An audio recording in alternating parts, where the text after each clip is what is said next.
Graça e paz a todos. Bem-vindos a mais uma videoaula produzida pela Escola Bíblica Dominical da Igreja Assembleia de Deus em Londrina, neste segundo trimestre de 2021.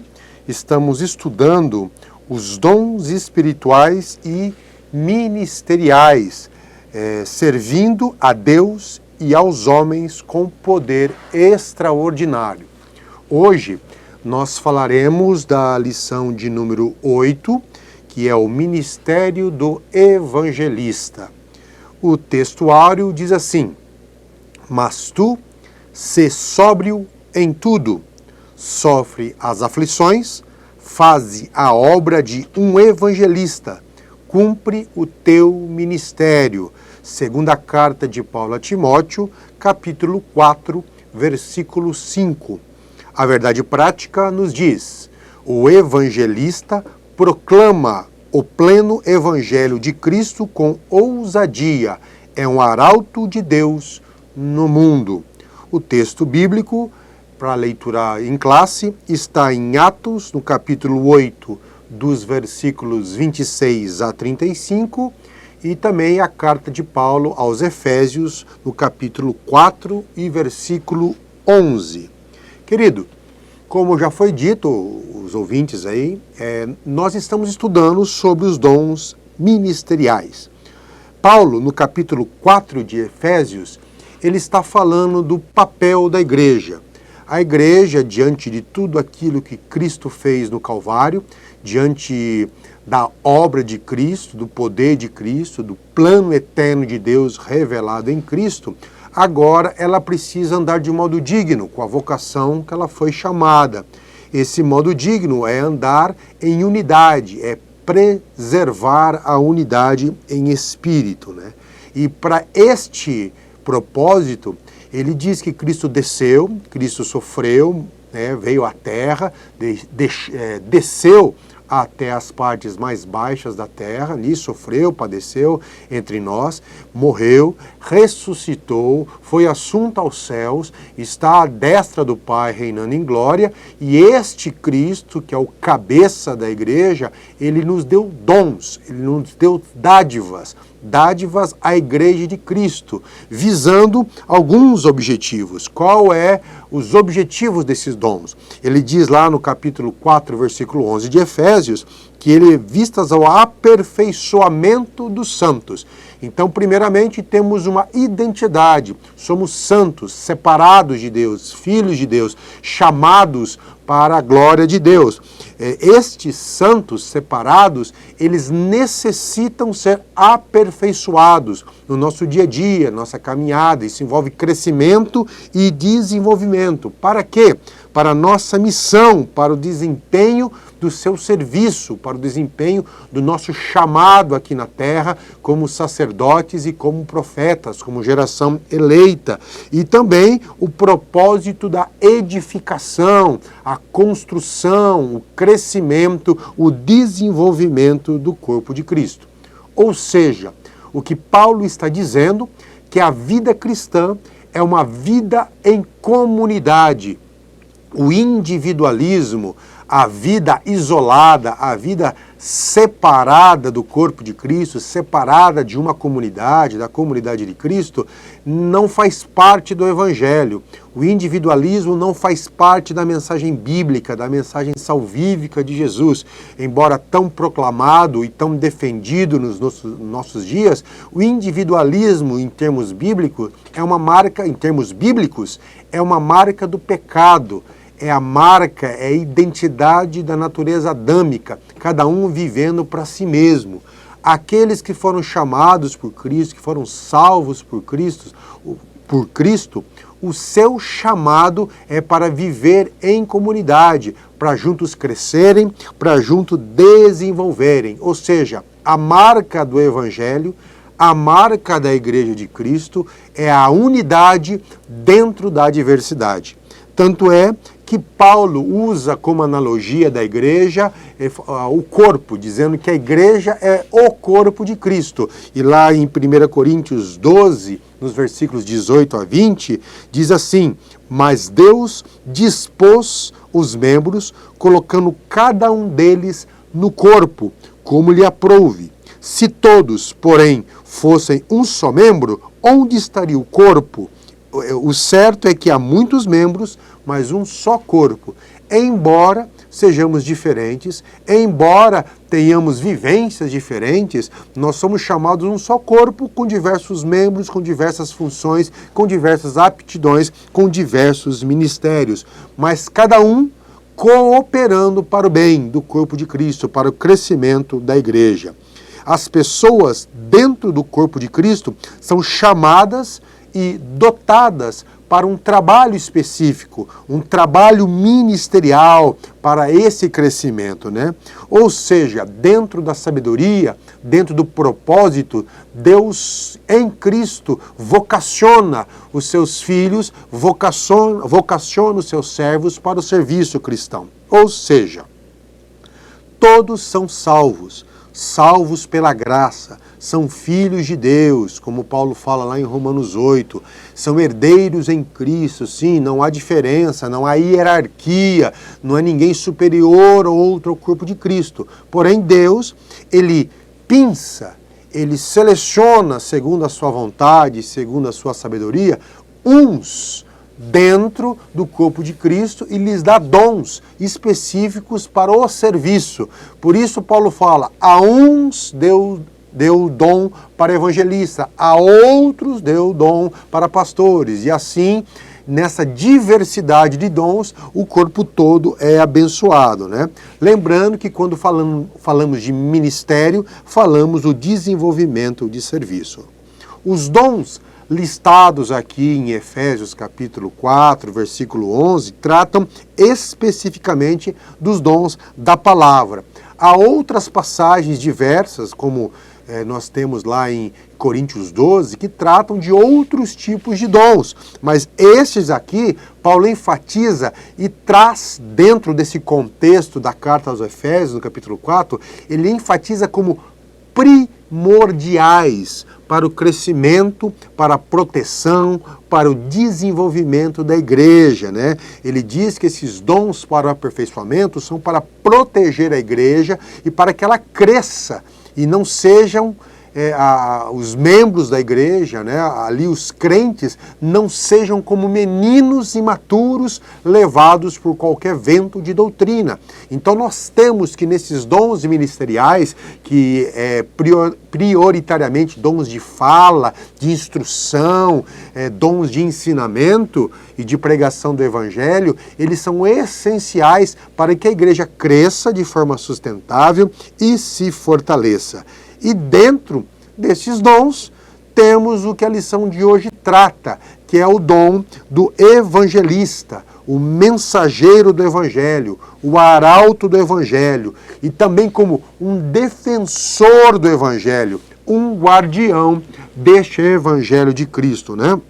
Ou seja, ele é usado pelo Espírito Santo tanto para levar, para anunciar, para pregar o evangelho aos incrédulos, mas também dentro da igreja, para fazer a igreja lembrar-se do evangelho, sempre exortar a igreja a estar centrada no evangelho, a ter o seu culto, a ter o seu ensino de forma cristocêntrica, a ter a sua liturgia todas voltadas para Cristo. Sim, o evangelista tem esse papel de guardião da mensagem do evangelho dentro do próprio viver da igreja. Como Paulo declara lá em Romanos 1, 16 e 17, pois não me envergonho do evangelho, porque o evangelho é o poder de Deus para a salvação de todo aquele que crê, primeiro do judeu e depois também do grego, visto que a justiça de Deus se revela nesse evangelho, nessa boa nova, de fé em fé, como está escrito, o justo viverá pela fé. As potestades espirituais não querem que o homem ouça o evangelho, porque o evangelho traz libertação, o evangelho traz salvação, o evangelho traz reconciliação com Deus. Então existe uma batalha espiritual. E o evangelista é alguém chamado, é alguém pinçado, é alguém capacitado pelo Espírito Santo dentro da igreja, que dentro dele arde um amor, um fervor para anunciar o evangelho, para defender o evangelho e para fazer lembrar o corpo de Cristo, que o poder de Deus, a riqueza de Deus está no evangelho. A razão de ser da igreja de Cristo é viver e proclamar o evangelho de Cristo, né? Paulo declara lá na igreja de Corinto, né? Ele diz assim, ó, eu receio, segunda carta aos Coríntios, capítulo 11, versículos 3 e 4, Paulo lhe narra o seu receio. Ele diz assim, assim como a serpente enganou Eva com a sua astúcia, eu receio que também seja corrompido a vossa mente e se aparte da simplicidade e pureza devidas a Cristo.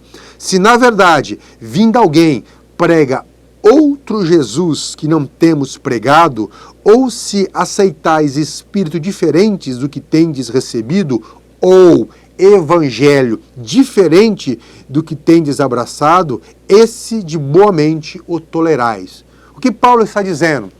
Que o cotidiano, o dia a dia da igreja de Cristo, da igreja em Corinto, nesse caminhar cotidiano, ele tinha medo que nesse desenrolar da vida cristã, a igreja de Corinto ela se afastasse paulatinamente de Cristo e desse ouvidos a outros evangelhos, a outras pregações. Ele tinha medo disso.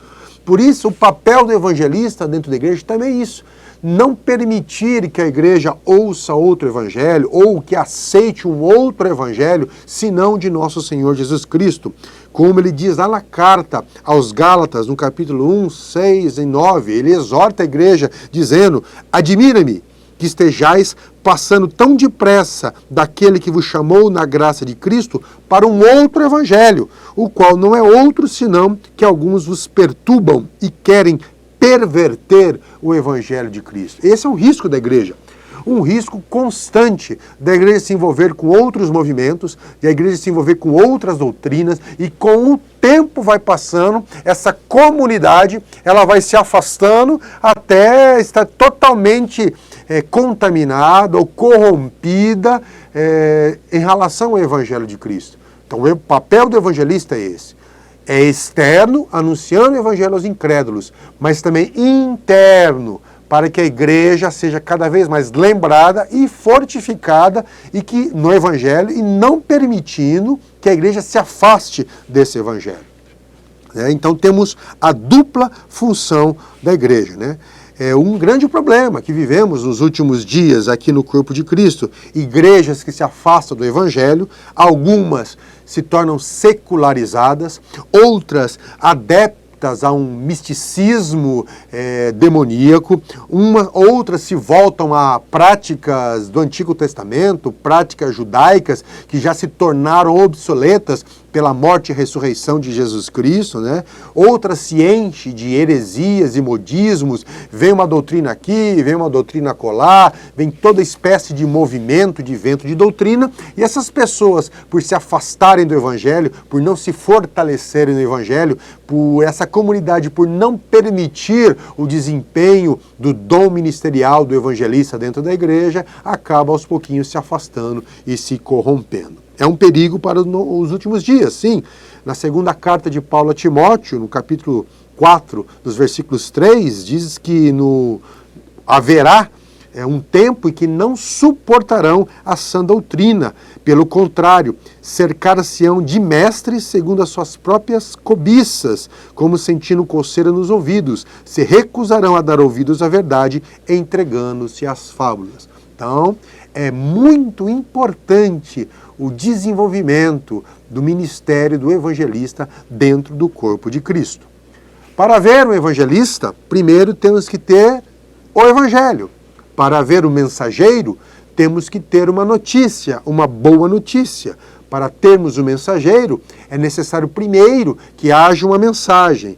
Para termos a mensagem, precisamos saber de onde essa mensagem veio. Se essa mensagem é confiável ou não, se ela é verdadeira ou não, para que possamos transmiti-lo. No nosso caso, temos o próprio Deus como autor da mensagem, como autor do Evangelho, o próprio Deus como fonte desta boa nova que deve ser anunciada aos homens. Em Gálatas, capítulo 4, nos versículos 4 a 5, Paulo diz: vindo à plenitude dos tempos, Deus enviou seu Filho, nascido de mulher, nascido sob a lei, para remir os que estavam debaixo da lei, a fim de recebermos a adoção de filhos. Né?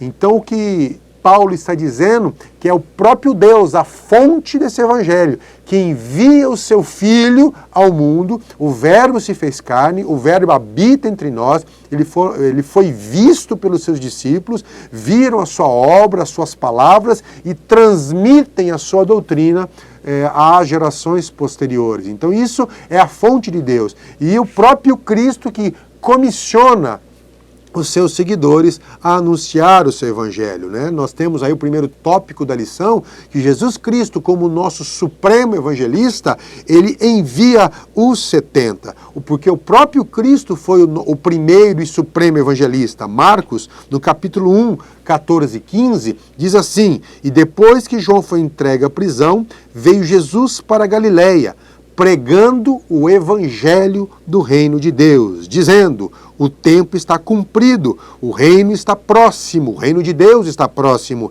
Arrependei-vos e crede no evangelho. A boa nova chegou. Deus não está contra o homem. Deus proporcionou meios de reconciliação do homem pecador com Deus Santo. Cristo Jesus é o Cordeiro de Deus que tira o pecado do mundo. Né? É o que Paulo anuncia lá em Atenas, em Atos 17, 30 a 31.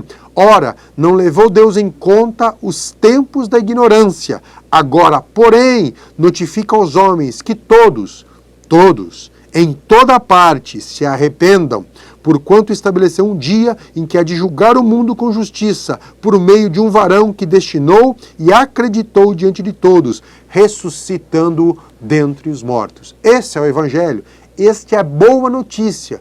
Porém, essa boa notícia é uma notícia confrontadora, que nos informa que estamos doentes e que necessitamos de cura, que estamos perdidos, que necessitamos de um Salvador, sendo Jesus Cristo o nosso Salvador. Esta é a boa nova de salvação.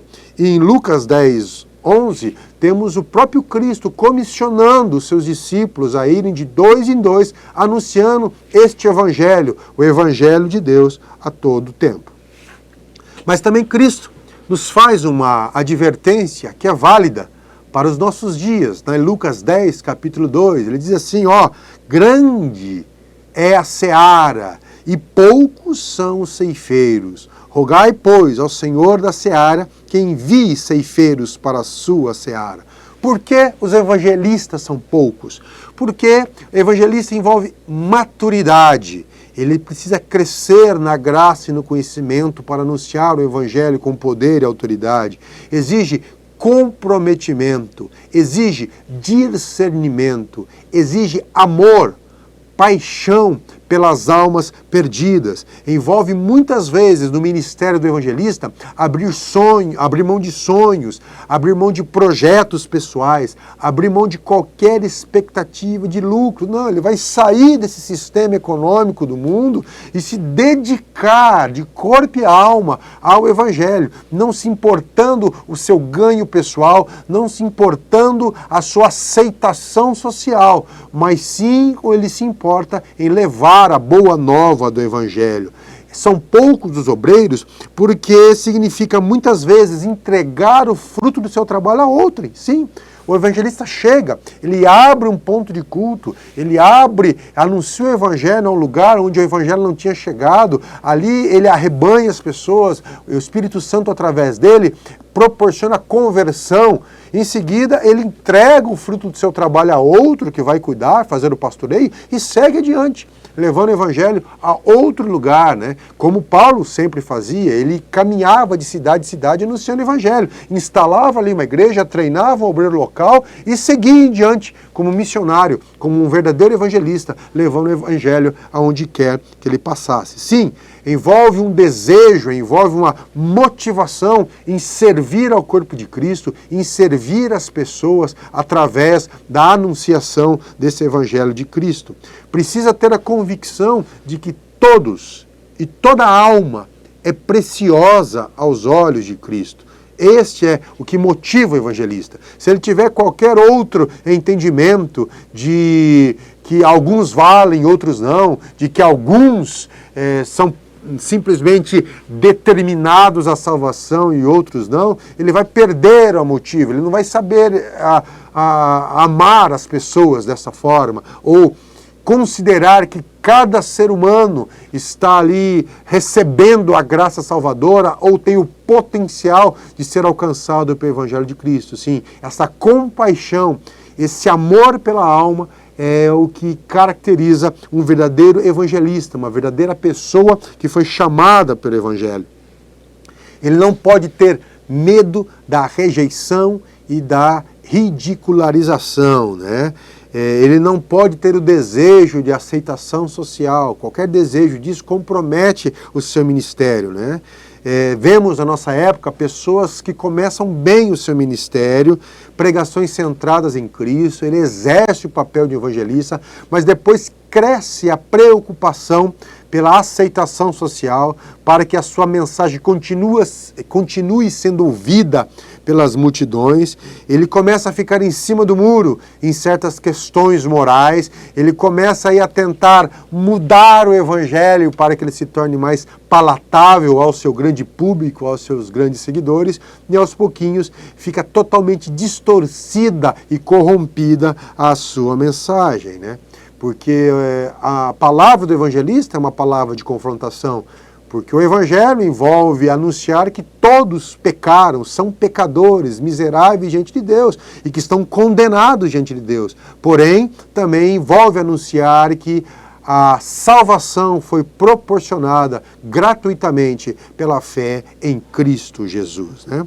Outro detalhe importante que Jesus narra lá em Lucas é que capítulo 10, versículo 3, é que os evangelistas são cordeiros enviados ao meio de lobos. O que Jesus está dizendo é que, do ponto de vista humano, os evangelistas são fracos diante dos poderes desse mundo, diante dos sábios desse mundo, diante das potestades desse mundo. Ele é uma pessoa comum, às vezes simples, às vezes sem o nível, sem a popularidade dos grandes desse mundo. Sim, ele é pequeno, ele é uma ovelha indefesa diante dos lobos. Os seus recursos são limitados, não tem muitas vezes recursos financeiros, recursos intelectuais, recursos filosóficos, acadêmicos, retórica, discurso, mas ele tem o Espírito Santo, que o leva a se preparar, que o leva a conduzir uma mensagem, como já disse, muitas vezes uma mensagem de confrontação, que muitos consideram indigesta, que muitos consideram ofensiva, que muitos consideram politicamente incorreta. Porém, ele arde no seu coração o desejo de anunciar o Evangelho e, neste desejo, ele enfrenta, no poder do Espírito Santo, todas essas confrontações. Sim, são como ovelhas diante dos lobos, ou seja, em termos naturais, uma ovelha é uma presa do lobo. O lobo é um predador poderoso, armado de todos os seus acessórios, né, biológicos, para que possa predar um outro animal, para que possa ali matar a ovelha. A ovelha diante do lobo, ela é indefesa. Ela precisa da proteção do pastor, ela precisa da orientação do pastor. E é o que Jesus está dizendo. Olha, vocês perante o mundo são como ovelhas, mas o Espírito Santo protege, o Espírito Santo capacita, o Espírito Santo orienta e motiva para que ele possa enfrentar esses desafios e continuar levando o Evangelho de Cristo. Paulo fala em 2 Coríntios 4, 5, 7, que essa nossa fraqueza é como vasos de barro. Ele diz assim, porque não pregamos a nós mesmos, mas a Cristo Jesus o Senhor. E nós mesmos somos como servos por amor de Jesus Cristo, porque Deus que disse das trevas resplandecesse a luz, é quem resplandeceu em nossos corações, para a iluminação do conhecimento da glória de Deus na face de Cristo. Temos, porém, este tesouro como em vaso de barro, para que a excelência do poder seja de Deus e não de nós. O evangelista não leva a sua própria mensagem. O evangelista leva a mensagem de Deus, não na sua própria força, mas na força do Espírito Santo, no poder do Espírito Santo, não pelo seu próprio interesse, mas no interesse de cumprir o ministério que ele mesmo foi chamado por Cristo. Embora não tenha poder humano, os chamados para o evangelismo recebem autoridade divina, como Paulo também fala lá em 1 Coríntios 2, no versículo 1 em diante. Eu, irmãos, quando fui ter convosco, anunciando-vos o testemunho de Deus, não fiz com ostentação de linguagem ou sabedoria, porque decidi nada saber entre vós, senão a Jesus Cristo e este crucificado. Ele continua dizendo, e foi em fraqueza, temor, grande temor que estive entre vós. A minha palavra, a minha pregação não consistiram em linguagem persuasiva de sabedoria, mas em demonstração do Espírito, de poder, para que a vossa fé não se apoiasse em sabedoria humana, e sim no poder de Deus. Sim, o evangelista é um ser humano, em si mesmo fraco e sem recursos, mas pelo poder do Espírito Santo, ele porta a mensagem que liberta, a mensagem que cura, a mensagem que transforma. Isso tudo é do Espírito Santo, não é do próprio evangelista. Ele jamais deve se vangloriar quando for usado por Deus, ou quando através dele Deus executar os seus sinais e maravilhas, né? Ele deve estar com a convicção de que tudo isso deve ser a glória de Deus, tudo isso deve vem de Deus e deve refletir em glória para o nome dele. E, aliás, a grande alegria do evangelista não são os sinais e maravilhas que o acompanham, mas sim pelo seu nome estar escrito no livro da vida. Jesus fala também, no ponto 2 da lição, sobre a grande comissão. O evangelista é aquele que entende a importância de se levar o evangelho a todo lugar, a toda criatura, né? Ele vai, e esse id tem vários aspectos. É o id pregando, mas também é o id conversando, caminhando no seu dia a dia, no seu cotidiano. O evangelista não anuncia o evangelho apenas com palavras, mas através da sua atitude, do seu comportamento, que mostra em si mesmo uma vida regenerada, que mostra no seu viver que há uma esperança e atrai as pessoas a saber qual é a razão dessa esperança. O que move o evangelista é a convicção de que o mundo está dividido em duas partes, ou dois grupos de pessoas, os vivos e os mortos diante de Deus.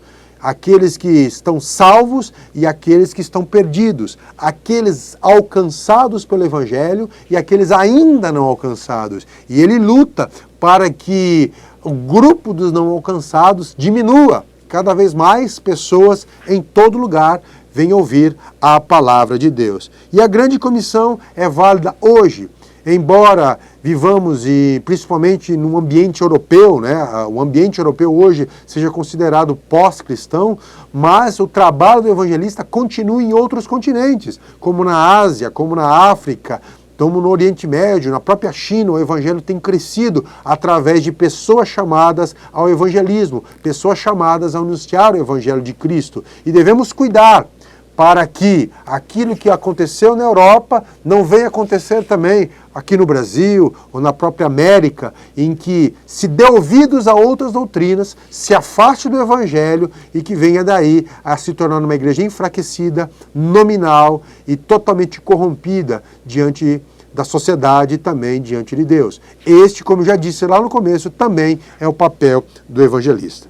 Então esse dom ministerial do evangelista, ele é um portador da mensagem do Evangelho e um guardião da mensagem do Evangelho. Não é um mensageiro autoproclamado, mas é um que foi vocacionado, foi chamado por Deus. Ele responde ao próprio dono da mensagem, ele é submisso ao dono da mensagem. Ele não fala de si mesmo, mas transmite aquilo que foi dado a ele a transmitir, e nisso ele tem que ser fiel. Ele é submisso à origem da mensagem, ele tem Deus como fonte de autoridade, Deus como o objeto da sua obediência, Deus como alguém que ele assumiu um compromisso de ser o embaixador da reconciliação, né?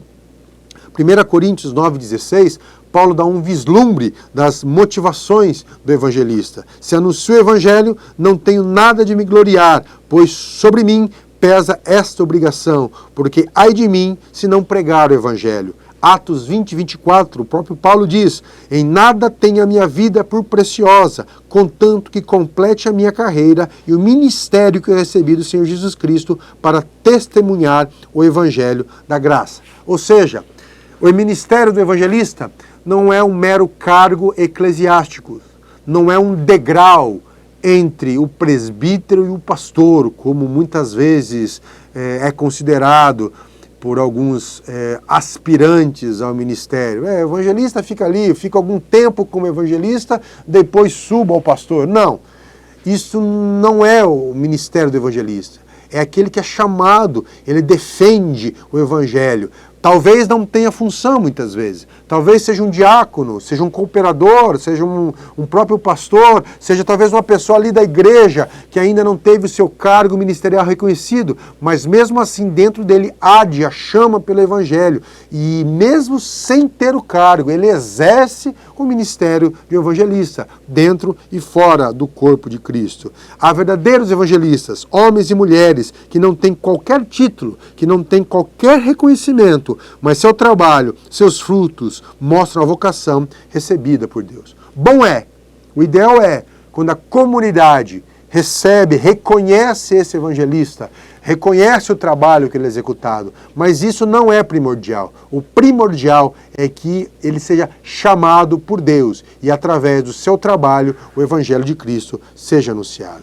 Então o papel do evangelista, como a lição diz, é um papel de embaixador, um defensor, um representante do evangelho, dentro da igreja e fora da igreja. Dentro das quatro paredes, mas também com o olhar fora das quatro paredes. Aonde quer que ele esteja, o que ele estiver fazendo, ele tem esse impulso, essa capacidade, essa motivação, essa inspiração divina para anunciar o evangelho. O evangelista chamado também precisa de preparo, vivência no evangelho, convicção no evangelho, o contexto local onde ele está evangelizando. Como Paulo, aonde ele ia, ele analisava o contexto local para lhe determinar qual a melhor abordagem, qual a melhor linguagem, qual a melhor forma de anunciar o evangelho. O evangelho é sempre o mesmo, mas de acordo com a cultura, de acordo com o ambiente social, de acordo com o lugar onde ele estiver, é necessário que o evangelista se utilize de uma linguagem específica para aquele ambiente. Se ele for pregar numa praça, ele vai usar uma linguagem. Se ele for pregar na igreja, ele deve usar uma linguagem. Se ele for pregar para crianças, ele tem que usar uma linguagem. Se ele for pregar nas universidades, no ambiente acadêmico, ele deve usar a linguagem correta. Ele deve se preparar, conhecer culturalmente aonde ele está, para que ele possa usar uma linguagem de forma que as pessoas entendam o que ele está falando, faça sentido para as pessoas que estão ouvindo o evangelho. Ele precisa entender sobre as cosmovisões do seu tempo. Ele precisa entender as cosmovisões e saber como anunciar o evangelho de forma que haja ponto de contatos entre essas cosmovisões e o próprio evangelho, para que ele seja uma porta de entrada para que ele possa anunciar Cristo. Não é adaptar o evangelho à cosmovisão, mas usar a estratégia de utilizar da própria cosmovisão, da própria maneira de viver e de pensar do ouvinte para anunciar o evangelho de Cristo. O evangelista tem que estar ciente também que ele anuncia a palavra com ousadia, com intrepidez, com autoridade, com amor, com devoção. Mas quem convence o pecador é o Espírito Santo. Isso é obra do Espírito Santo. Por isso, ele também não deve se atemorizar quando for rejeitado, quando for ridicularizado ou quando a sua mensagem não for aceita, né? Ele precisa entender estas finalidades. A finalidade do ministério do evangelista, como já dissemos em toda a lição, é duplo. É interno, é externo. É anunciar o evangelho lá fora, fora das quatro paredes, fora do templo, mas também promover, através da lembrança do Evangelho, o desenvolvimento, a edificação, o crescimento do corpo de Cristo. Levar a igreja a amar cada vez mais o Evangelho de Cristo. Ser inspiração para os outros membros, ser exemplo para os neófitos e não permitir que outros evangelhos, outras doutrinas se instalem no meio da comunidade, né? Não permitir que a igreja esqueça a sua vocação. Sim, anunciar o evangelho enquanto estiver aqui, enquanto não houver o arrebatamento. O mundo jaz em trevas, em dor, em sofrimento, em falta de esperança. E o evangelista, ele tem esta arma poderosa de trazer luz às trevas, de trazer liberdade aos cativos, de trazer esperança ao desesperado, de trazer consolo em aflito, levando essas pessoas a conhecer o amor de Deus revelado em Cristo Jesus. Por isso é importante que nós, como comunidade, dobremos os nossos joelhos e roguemos cada vez mais ao Senhor da Seara que levante, que prepare, que capacite evangelistas, obreiros, para levar esse evangelho aonde quer que esteja, aonde quer que haja pessoas que precisem ouvir, até que a igreja cumpra a sua missão na terra. Que Deus abençoe a todos, em nome de Jesus.